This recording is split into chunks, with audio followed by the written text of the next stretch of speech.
Berikut ini adalah video hasil program penelitian berjudul Komunikasi Sektor Kesehatan di Era Digital, Online Reputation Mapping Rumah Sakit Pemerintah di Indonesia.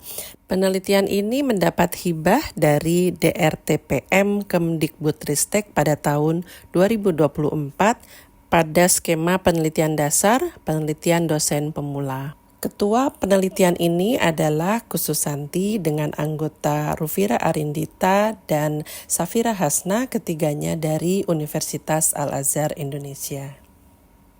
Latar belakang penelitian ini adalah bahwa komunikasi merupakan salah satu upaya membangun reputasi, yakni persepsi yang terbentuk di mata publik tentang suatu organisasi termasuk pada rumah sakit yang saat ini banyak menggunakan media online.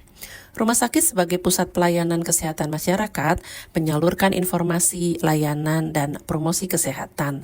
Namun, dari beberapa penelitian terdahulu, belum ditemukan penelitian menyeluruh mengenai pemetaan reputasi rumah sakit pemerintah di Indonesia. Sehingga tujuan penelitian ini adalah membuat pemetaan reputasi rumah sakit pemerintah di Indonesia yang tercermin dalam media online. Urgensi penelitian ini terlihat dengan masih adanya rumah sakit yang dinilai belum baik oleh masyarakat. Kebaruan penelitian ini adalah analisis isi media online untuk memetakan reputasi rumah sakit pemerintah di Indonesia. Penelitian ini diharapkan dapat mengisi celah penelitian dengan membuat pemetaan reputasi rumah sakit pemerintah di Indonesia sejalan dengan orientasi penelitian di bidang kemandirian kesehatan. Penelitian ini menggunakan metode kuantitatif dengan konten analisis. Populasi adalah rumah sakit umum pemerintah dan rumah sakit umum daerah di Indonesia dengan sampel 100 rumah sakit. Unit analisis adalah konten website, Instagram, Facebook, YouTube pada periode 1-31 Juli 2024.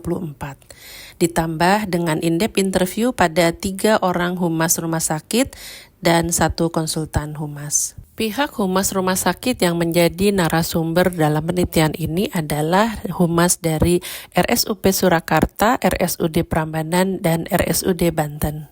Pengukuran online media performance dalam penelitian ini adalah menggunakan 2 dimensi, yakni corporate identity dan communication activities dengan total 17 indikator. Ke-17 indikator ini dilihat apakah terdapat pada keempat media online, yaitu website, Facebook, Instagram, dan YouTube pada 100 rumah sakit yang menjadi sampel pada penelitian ini.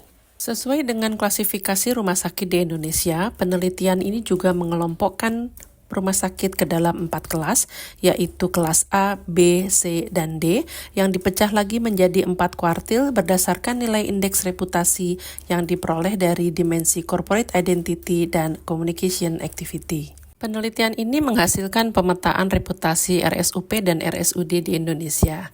Rumah sakit kelas A cenderung menduduki kuartil teratas atau Q1 yang menunjukkan pengelolaan reputasi yang baik di berbagai platform media online. Rumah sakit kelas A yang menduduki ranking pertama adalah RSUPN Dr. Cipto Mangunkusumo, RSUP Fatmawati, RSUD Cengkareng, dan RSUP Dr. Sarjito.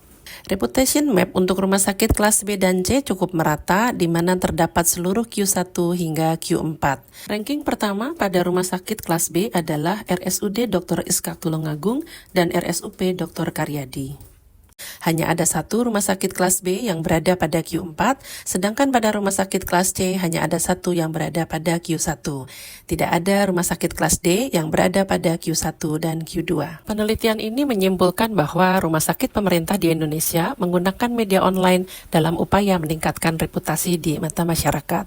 Corporate identity ditampilkan untuk lebih memperkenalkan rumah sakit, sedangkan communication activity dilakukan untuk mendapat keterlibatan pengguna. Disarankan bagi penelitian selanjutnya untuk mengembangkan penelitian mengenai reputasi rumah sakit melalui media online dengan memperluas dimensi yang diukur. Di bidang praktis, dapat disarankan kepada rumah sakit dalam membangun reputasi yang kuat melalui media online, dimulai dengan upaya membangun corporate identity visual yang konsisten. Sedangkan dalam communication activity, dapat disarankan agar lebih banyak memanfaatkan fitur interaktif maupun live streaming dengan fokus pada edukasi kesehatan. Demikian video penjelasan mengenai penelitian ini, semoga bermanfaat. Terima kasih.